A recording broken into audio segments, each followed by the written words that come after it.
पूरी दुनिया में इस वक्त भारत में चल रहे इंडिया एआई समिट 2026 की चर्चा हो रही है, क्योंकि एआई के इस सबसे बड़े महाकुंभ में एआई के वर्तमान यानी प्रेजेंट से लेकर भविष्य तक यानी फ्यूचर तक का पूरा रोड मैप तैयार हो रहा है। एआई की दुनिया के ग्लोबल लीडर्स से लेकर तमाम देशों के हेड्स तक यानी नेशन हेड्स तक इस वक्त दिल्ली में मौजूद हैं। लेकिन क्या मोदी सरकार का प्लान सिर्फ एआई समिट तक सीमित है? क्या ये कहना सिर्फ काफी होगा कि ये सिर्फ एक एआई समिट है? ये भारत की पहचान है क्या? आज इस पर मैं विस्तार से बात करने वाला हूं।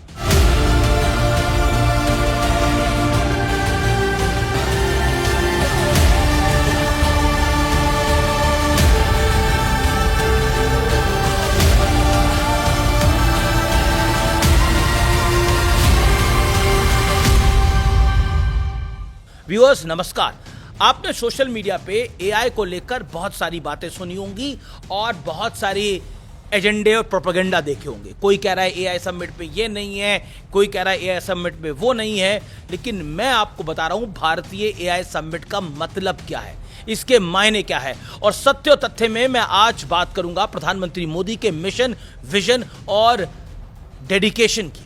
इसमें कोई दो राय नहीं है कि मोदी सरकार के प्लान के मुताबिक भारत दुनिया के सबसे बड़े एआई समिट से को बहुत ही स्मूथली पूरा कर रहा है। थोड़े इधर उधर की अगर हम ऊपर नीचे की बात छोड़ दें तो ओवरऑल इसको 100 में से 90-95 नंबर मिल रहे हैं।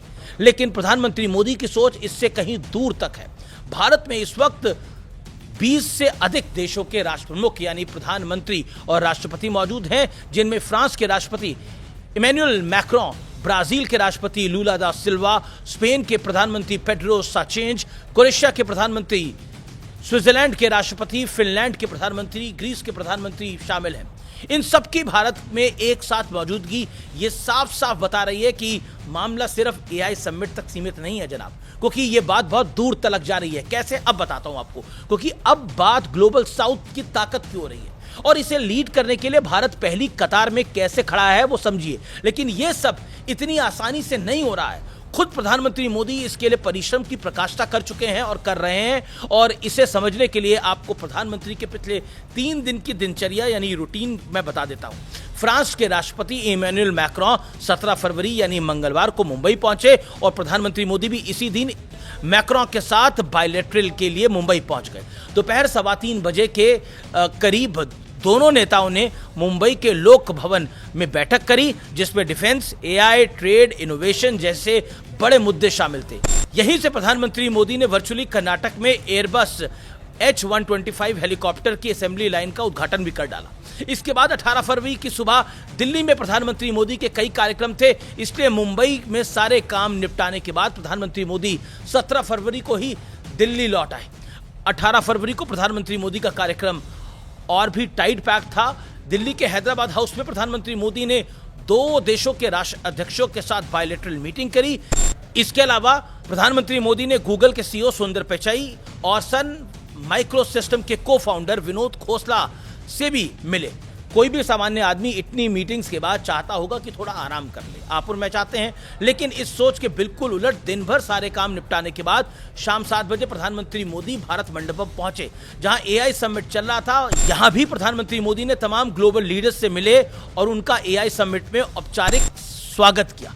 अब आती है 19 फरवरी। तो सुबह करीब 9:30 बजे प्रधानमंत्री मोदी ने भारत मंडपम पहुंच के इंडिया एआई समिट 2026 का औपचारिक उद्घाटन कर दिया। एआई इंपैक्ट समिट में अपनी स्पीच दी और दुनिया को बताया कि भारत को एआई में भय नहीं बल्कि भाग्य और भविष्य दिखाता है।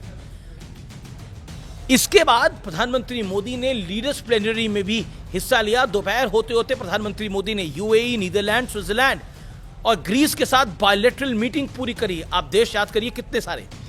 मैं एक बार फिर रिपीट कर देता हूं आपके लिए, आप नहीं काउंट कर पाए होंगे। रिपीट करता हूं, सुनिए एक बार। यूएई, नीदरलैंड, स्विट्जरलैंड और ग्रीस के साथ बायलैटरल मीटिंग पूरी करी।